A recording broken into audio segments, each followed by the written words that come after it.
Hello, and welcome to Shedding the Bitch Radio, where you can discuss, debate, and get advice on how to discover and shed the bitches of fear, insecurity, self-doubt, and negative mindsets so you can realize your dreams and life purpose and create and accelerate the riches you want in life. Join us here live every Tuesday at noon Eastern and dialogue with us at 818-572-2910. You can also chat with us at Blog Talk Radio /SheddingTheBitch or share your stories on our website at sheddingthebitch.com. Whatever the bitch is that's holding you back from living your life to the fullest, it's not worth giving up the riches in life that you deserve. So call in now and let Bernadette Boas know what's holding you back. 818-572-2910. But welcome, everybody, to Shedding the Bitch Radio. Yes, indeed, I'm Bernadette Boas, and this is our Ask Me Anything episode, which is the first Tuesday of every month. And basically, you post your questions. You might even have challenges, or you just want to share a story. And you do that on Facebook, Twitter. You send them to me through LinkedIn direct messages. And some will email me at BernadetteBoas@BallofFireInc.com. And you can certainly do that however you want to reach out and get the tips, advice, sometimes tough love that you need in order to move your business and life forward, then feel free to do so. All right. Now, what typically happens is I will respond to you directly, one-on-one, with as many tips or pieces of advice that I can give you. And then I will bring it right here on the first Tuesday of every month, because if you're having that question or that challenge, most likely other people are as well. And so the first Tuesday of every month is just a compilation of all of your, questions and stories and challenges. So you can also kind of come in to Shedding the Bitch Facebook page or our Shedding the Bitch TV channel on YouTube, broadcasting live like we are today, and be able to reach out and use the chat to say hello or to ask any question that you might have. Keeping in mind, I am streaming into both Facebook and YouTube via StreamYard, so they might ask you for permission to share your name and information with me. Okay? Now, as I mentioned, ask me anything. But before we get there, as I always have to, I need to thank our new and our ongoing viewers and listeners. You obviously are finding us out on any one of your streaming podcast services and downloading and taking us with you, or you are going out to Shedding the Bitch TV on YouTube, or even our Facebook page, Shedding the Bitch, and checking it out there. Each week, other than our Ask Me Anything episode, we have fabulous experts from around the world that are bringing great tips, strategies, tools, and even mindset ideas that around subjects and topics that are really important and relevant to you each and every day in your work and your life. All right. So make sure you tune in every Tuesday, or you can go to balloffirecoaching.com, YouTube or Facebook, post our live broadcast, and you can always check out past episodes. Okay. But thank you to the new and current listeners and followers and viewers, because it's you that are liking us, following us, tweeting us, sharing, you're making comments, you're rating, you're providing recommendations on the topics and the experts that we bring on. And we couldn't be happier and actually feel very honored that you are contributing so much to the Shedding the Bitch community and Shedding the Bitch Radio. So thank you. And of course, I definitely need to thank one of our sponsors, North Georgia Tax Solutions, who is always supporting and cheering the Shedding the Bitch community on with their financial services and tax services for small to corporate size clients. Debbie Smelling and her team over at North Georgia Tax Solutions services the entire country, not just North Georgia. So be sure that you check her out. And I'm looking for, you could check her out at ngtaxsolutions.com. Tell her I said hi. And trust me when I say, whether it's your individual or your business, whether you're small or a corporate size company, she and her team are fabulous and will do you right. will do you right. Okay. Let's see. What else do I want to bring up before we get into your questions? We do have several questions. And again, if you are watching or listening live, be sure to go into our Shedding the Bitch Facebook page, Shedding the Bitch TV YouTube channel, and you can even go to, and I'll go bounce back and forth as I don't have Deborah with me today, and I'll go back and forth to our Blog Talk Radio platform, because if you are out there as well, you can scroll down and you will see a chat room there. And you can reach out and ask your question there, or you can even call in 1-818-572-2910. And I am going to, before I get into the questions that we already have, I'm going to open up the line just in case there is anyone that would like to ask a question. And if you don't, no pressure at all. You don't even need to mention your name if you do have a question. But I just want to give you an opportunity before we get into it, just in case you do have any questions or you have a challenge that you're dealing with that you need some advice. So is there anyone out there that might have a question or a situation you'd like to talk about? Hi, Bernadette. Hi, how are you? Good. How are you today? I'm good, thank you. What's up? Good. I had a question and just looking for advice here, and you seem like the best person to ask. So, long story short, me and my wife, we have a 12-year-old son, and at the start of the summer, we were looking for activities, and she requested or recommended ballet. She was a dancer herself. She loved dance and ballet. I thought my son might be a little hesitant at first, but he decided he wanted to do it. Awesome. We're coming to August now. The end of August is the annual recital and summer recital, and the costume is very, very feminine. I think borderline it's a girl's costume. My wife says, "Oh, it's fine. Don't worry about it. It's part of the piece. It's the dance. It's just what the costume is." I mean, I'm pretty progressive, and I don't mind my son taking ballet, but the costume is, like I said, it's very feminine. It's not. I think it's a girl's costume. So, am I overreacting? Should I just relax a little bit? What should I do? Well, both. I think one, you kind of do need to relax about it. However, being that he's 12 also, there's a difference between 8 and 12 and 16, right? Okay, yeah. So have you had a conversation with the ballet instructor? It's more of my wife, she's kind of headlining this thing. So I even kind of said when I saw the costume, I told my wife, "Hey, this is kind of, I think it's the girl's costume." And she said, it's fine. Like I said, she's a long history ballet, right? Long history dance, right? She always wanted a girl, I think, to be her little ballerina for the most part. So I'm almost worrying if she's using my son as that. But and how is he with it? He seems shy. I asked him, like, "Hey, do you like taking ballet?" And he just kind of said, "Yeah, I know it makes mom happy." I said, "Do you like it?" He goes, "Yeah, it's fine." And when I asked about the costume, he just kind of very short answered like that. Right. And has his wife talked to him, or I'm sorry, have your wife talked to him with you in regards to it? She's just very happy and very proud that he's taken it, and yeah. She's just kind of really, talking very highly of it. And I think he might like that attention she's getting from him. But right. Well, it's you definitely are on the right track in trying to think that it's about him. It shouldn't be about her. As far as ensuring that he's not. Yes, he might want to do it to make her happy, but that is as long as he is happy, truly happy, and not sacrificing any of his, security and confidence and, just willingness to want to do it versus having to have to do it.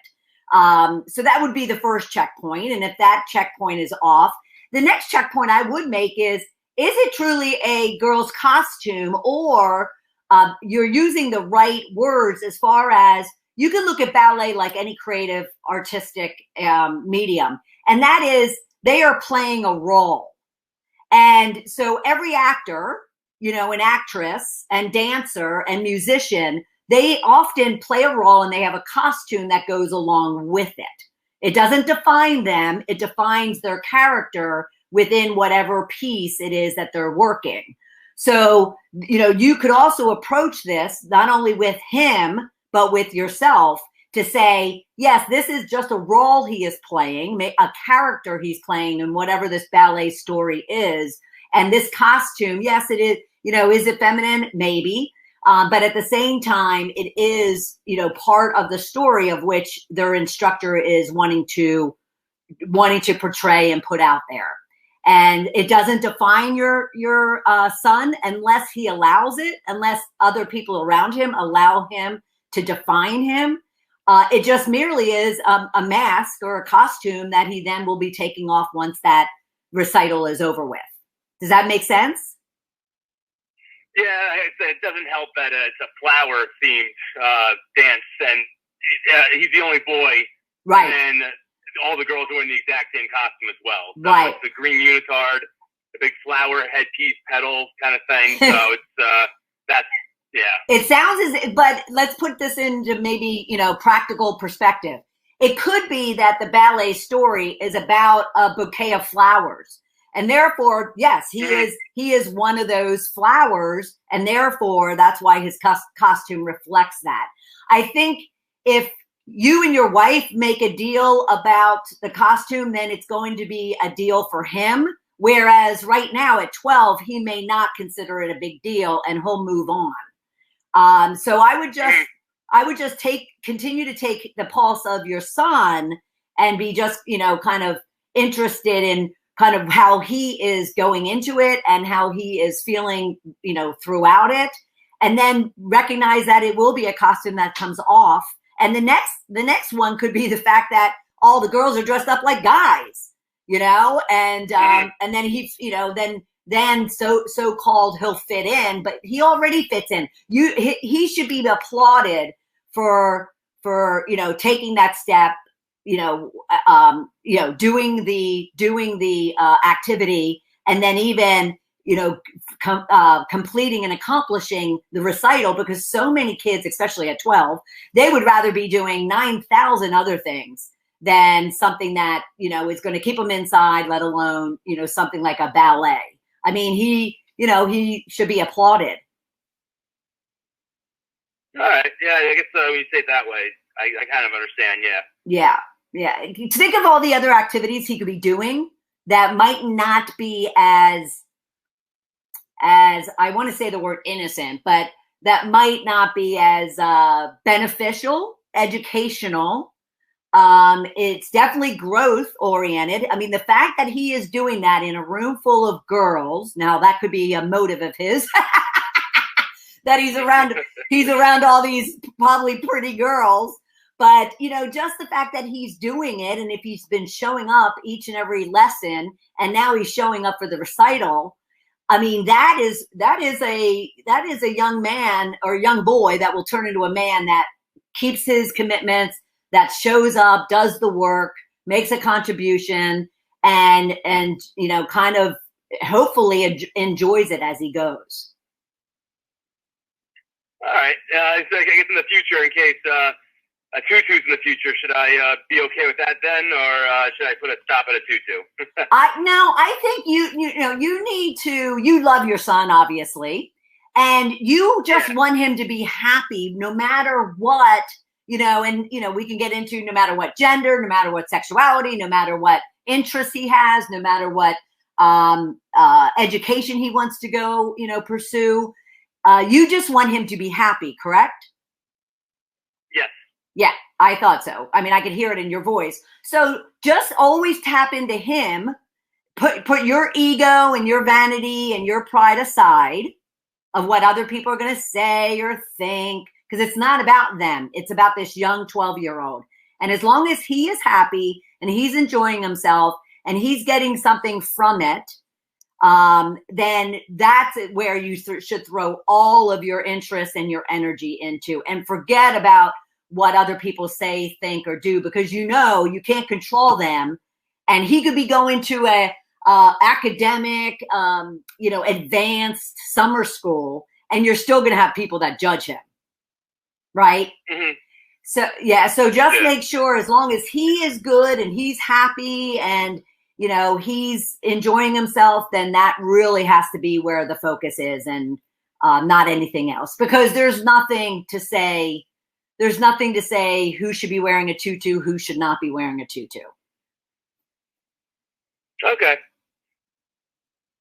All right. Well, thank you very much. You were very helpful. I hope so. And thank you for calling in. I appreciate it.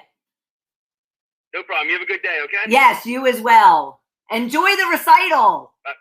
Will do. Yeah. All right. Bye-bye. That was awesome. And I know he is going to enjoy the recital, and he's going to have a great time with his son and his wife, and his son's going to have a blast, flower or no flower. And I do like to think of those things as I have a hair in my face. We all have kind of costumes and masks that we put on. I mean, just think about what we do when we get up to go to work, whether we're working at home or we're working in an office. I have lipstick on. Well, actually, I don't. But I have makeup on, and I have a necklace on. And trust me when I say, if I wasn't doing this, I would not.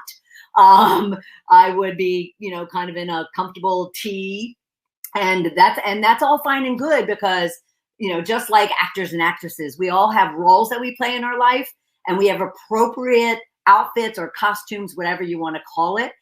But more so, I do want all of us to walk away from this with understanding that it doesn't matter what other people think or say or do, because one, we can't control it. So we really need to get to the point in our lives where we don't care. And I actually was having a conversation, and I know I'm diverting, but I'll get back to our questions.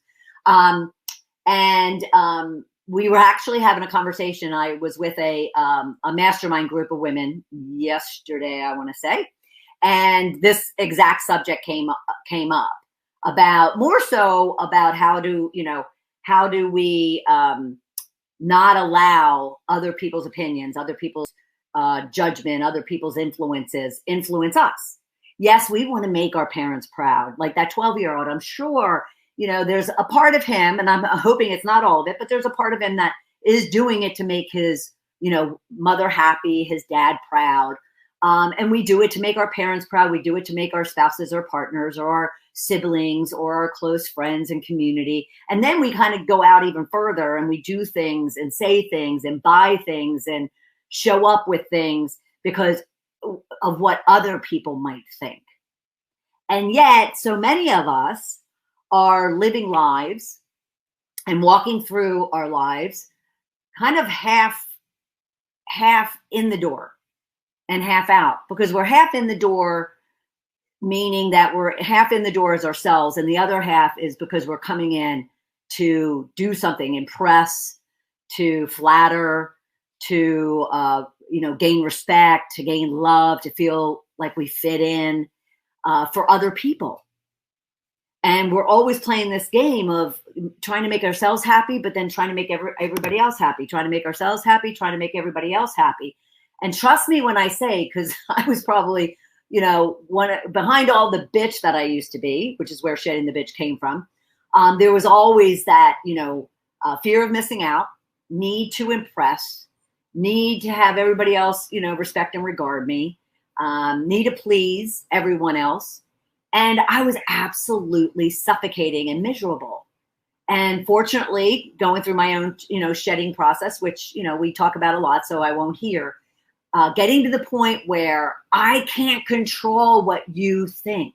I can't control what at the time, my parents, who are both passed, but I can't control what my parents think, my brothers and sisters think, my lovers think, my friends, my community, my colleagues, my clients.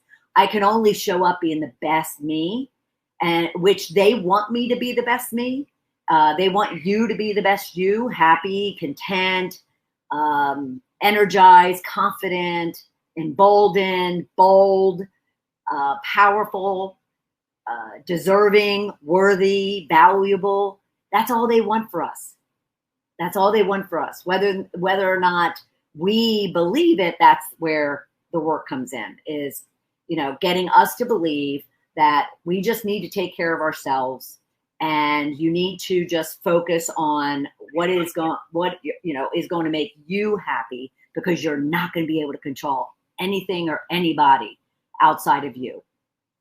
But in this case, with a 12-year-old or a 6-year-old or even a teenager, we definitely want to make sure that we're putting their concerns, their interests, their confidence, their view of themselves, their belief systems, their thoughts and feelings and emotions. We need to pay attention to them first, as opposed to what everybody else outside of that is going to say or do. Okay. But I'm thrilled that he reached out to kind of get some support and get some help there. And I'm also thrilled that I went over to make sure that I was looking at, I have multiple boards up right now, everybody. So you'll just have to bear with me. Okay. All right. So we do have a few questions that we're going to get into. We're going to talk about how to come back strong from a vacation.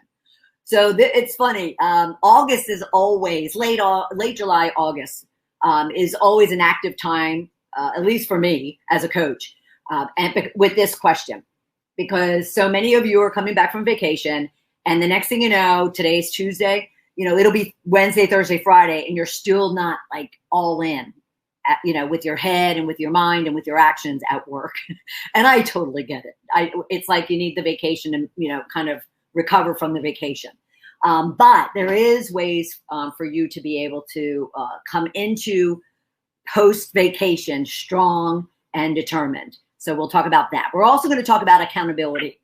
I've also had multiple conversations with some of you in regards to the fact that you just don't like accountability. You just don't. And you know what? I can't blame you. But at the same time, I want you to learn to love accountability, because accountability is your barometer of success. It is. It's your barometer of success. So we're going to talk about that. And then I am going to do a couple of reminders in regards to falling in love with sales. Because again, we're, into the third quarter, second half of the year. We're into the second month of that half. So we're already 1 month gone and into our second month. And, there's many of you that are still not accomplishing your goals. And so I just want to, touch on falling in love with sales, because one, we had a conversation about this several weeks ago, and you can go back to Shedding the Bitch radio on Blog Talk Radio. You can go to balloffirecoaching.com, look for our previous episodes, and you can find a discussion in regards to falling in love with sales. At the same time, you can go to our Powerhouse Mavericks Facebook group on Facebook and join, because I do weekly Powerhouse Maverick training every Thursday at 1:00. And this was definitely a very detailed conversation around falling in love with sales. So you can always ask to join our Powerhouse Mavericks group on Facebook, and weekly coaching, weekly training, weekly collaboration, weekly engagement, weekly opportunities for you to promote your business, to share with us what your goals are, and get some support and help and even business from other people within the group. So check that out as well. All right. So we want to get into this first question, but you know what? I'm going to bounce back just for a minute. Okay. So yeah, we're all good there. All right. So how to come back strong from vacation. All right. For those of you who know me well,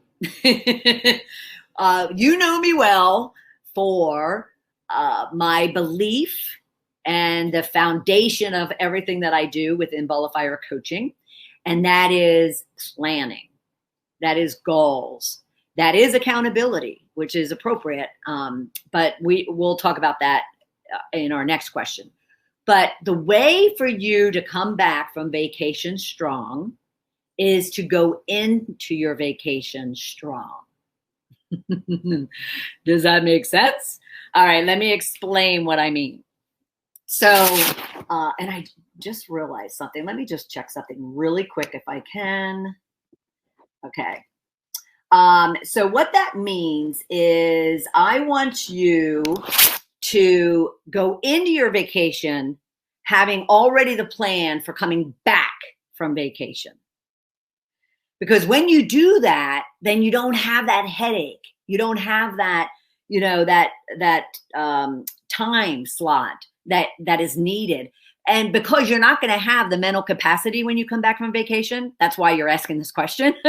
You're coming back like maybe you're on a high from all the great experiences you did have. Maybe you're coming back exhausted because of the experiences you did have. Maybe you're even coming back drained because many of you, if you're, having young kids or even teenagers and you're bringing the whole family along on your vacation. So it's really not a vacation for you, although it might, appear to be in your surroundings. Oftentimes, many of you come back from vacation more tired than when you went on vacation. So the best way to overcome that is to already take that planning and take that intentional thought time and do it before. Make it a part of your, I got to get ready, and get everything done for vacation, which is your typical is I have to get everything done before I go on vacation. Well, I want you to plan everything for when you come back from vacation, even before you go on vacation. Does it make sense? So for instance, next Thursday, I'm going to go away for a long weekend. And trust me when I say, even when I only go away for a long weekend, I'll come back and I'll be exhausted. I'm going to visit my 11 brothers and sisters and all my nieces and nephews and their spouses and loved ones. And, I could be running around to different houses, but we're also socializing and partying quite a bit. And I'll be tired when I come back. So my Monday morning, I'll be like, oh, gosh, I don't want to get back to work. However, getting planning done beforehand as to, okay, what do I need to be doing first thing Monday? When I put my feet on the ground in the morning, what do I need to be doing in order to get back into the groove of the work week? Because as an entrepreneur, we don't want to waste a day, let alone a few days or a whole week to generate business. Because if not, then we don't eat, right? Corporate professionals, they have a safety net of a paycheck, regardless if they're, kind of sleeping at their desk or not. So, but even they don't want to waste any time getting back in and getting back into the groove, their mojo around work. So I want you to be planning your week for when you get back before you go on vacation. Just add it to your to-do list of how to prepare to go on vacation. Okay. And when you get back, you're not going to have to be, thinking about it Sunday night. You're not going to have to get up early Monday morning to kind of lay out your week. You're going to already have it done. And then that way you can just kick in with whatever it is that you planned out for the week. And of course you can do that through time blocking, and you could do that through your setting your goals and making your action to-do list and pulling out your priorities and all the things that we talk about quite a bit. So definitely go to balloffirecoaching.com or join our Powerhouse Mavericks group on Facebook, and you'll find tons of resources, training, worksheets, on Ball of Fire Coaching in our blog. You'll find various blogs that even go into all of that, when it comes to planning, goal setting, and even accountability. Okay. All right. Accountability is the next question. Several of you don't like it. And I get it. I totally get it. But I want to change your thinking around it.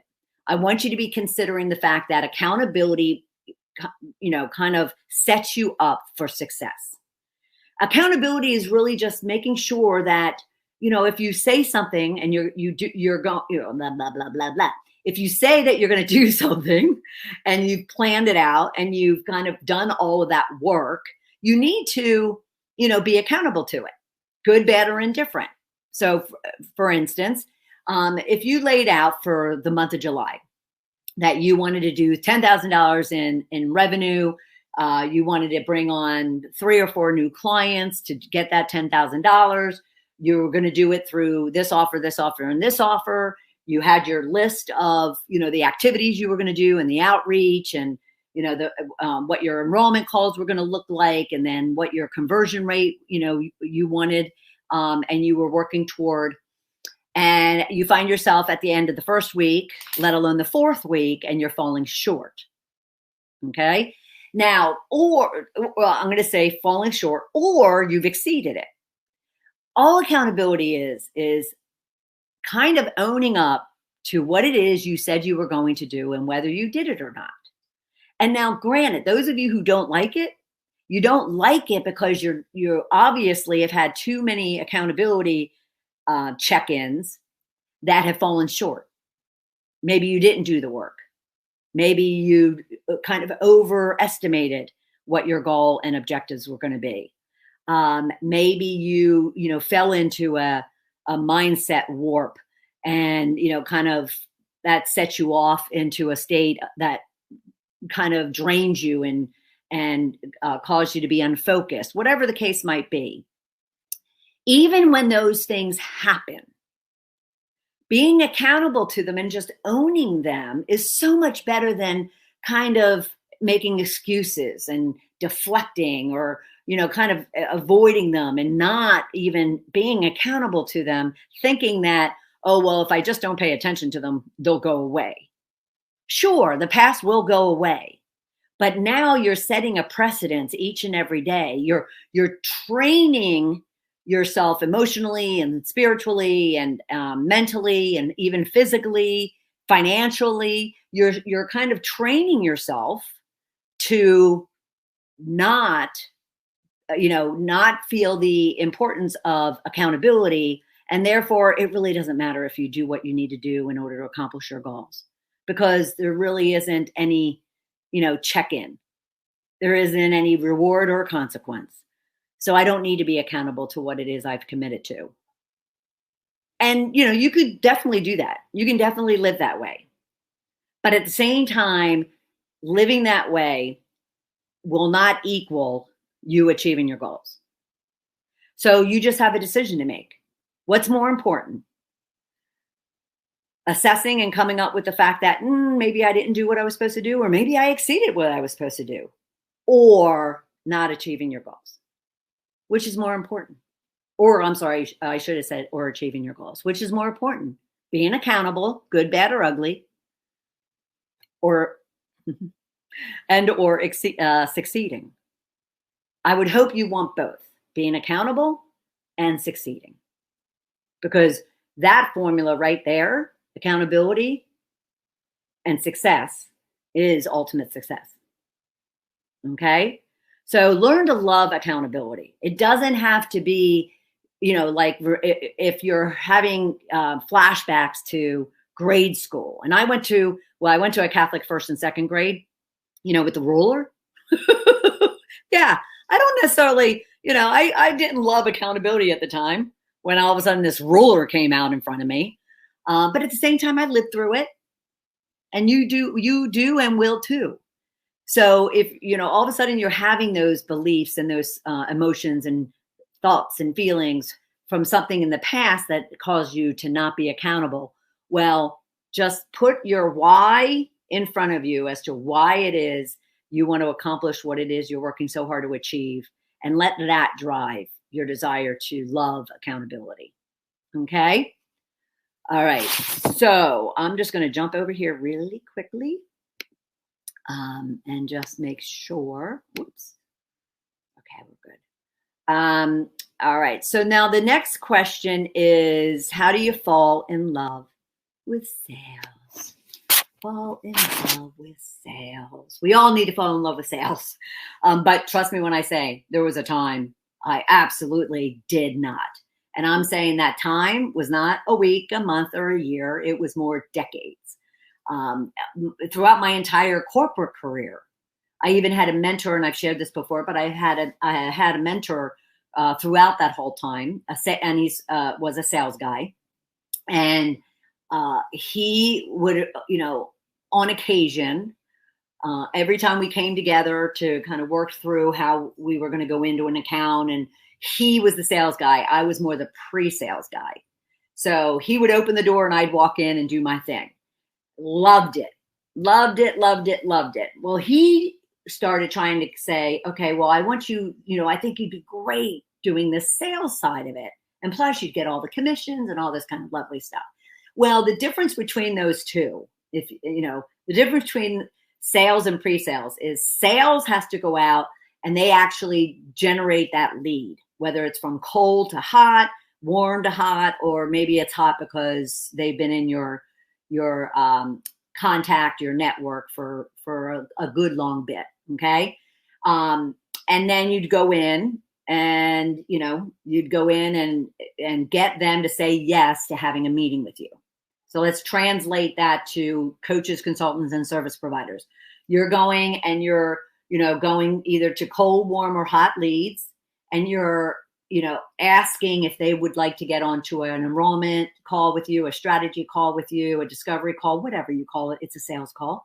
And then you need to do the work to sell them and close them. Now, pre-sales, the big difference with pre-sales is they've opened the door, they've risked rejection, and they've obviously gotten a yes to then you being able to go in and do your thing. So that's where pre-sales comes in, is the door is open, they've said yes, and now going in and, presenting, or even backing up and discovering and then presenting and proposing your products and services.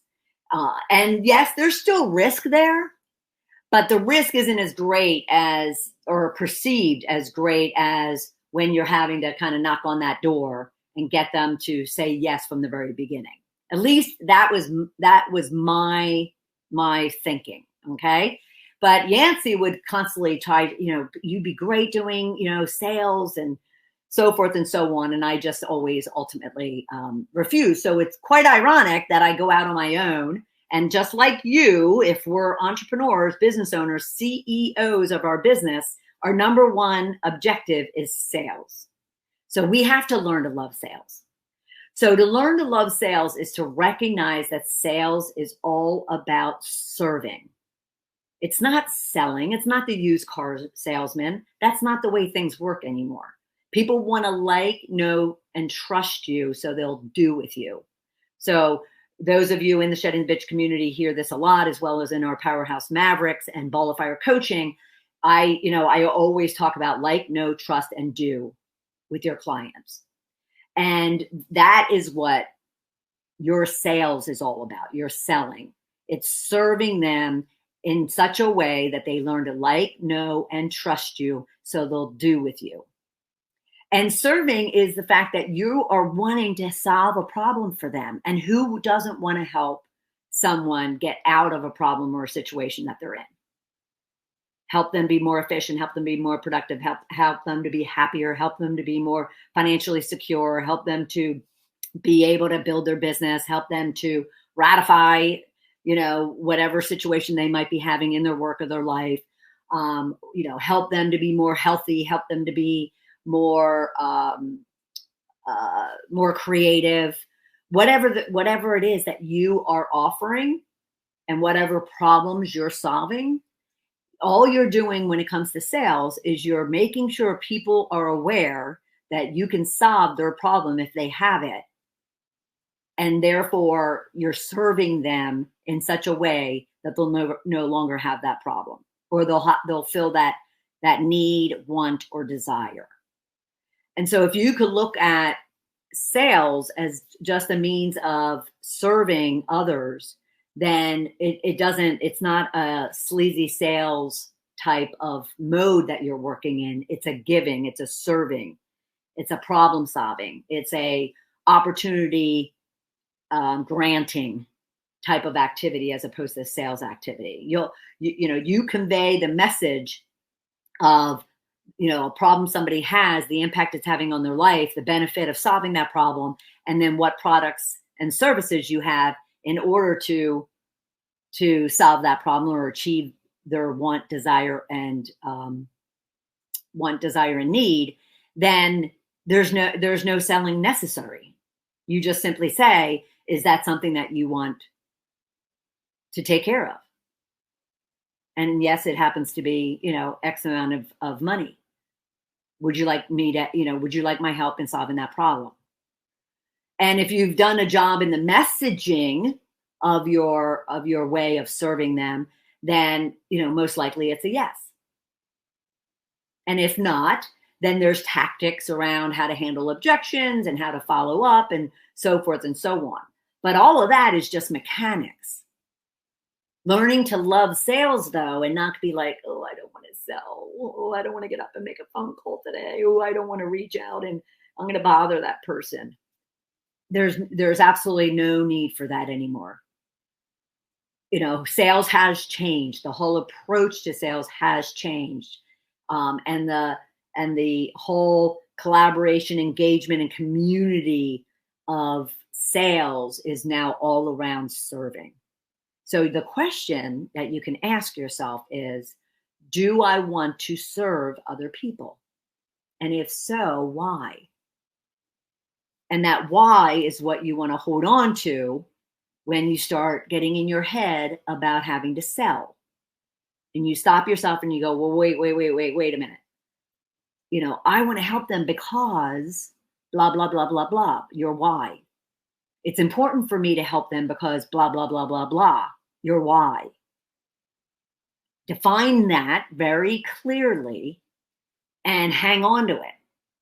Post it up in front of you. Look at it every time you're about to go, get on a phone call or go out into a meeting, a sales type meeting, and look at it and just ground yourself in, I am serving them to solve a problem or to fill a need, want, or desire. The impact to them is going to be this. And why I want to do that is because of this. And, your idea of being afraid of sales will start to go away. Okay. All righty. Let's see. Now, that was a good segue into, making sure that you're all aware that in our Powerhouse Mavericks group on Facebook, and if you're not a member, then go and join. And make sure I have your name and your email address, because I send out a lot of resources and freebies and whatnot. Plus, I offer you a number of things, like a 15-minute consult and that type of thing.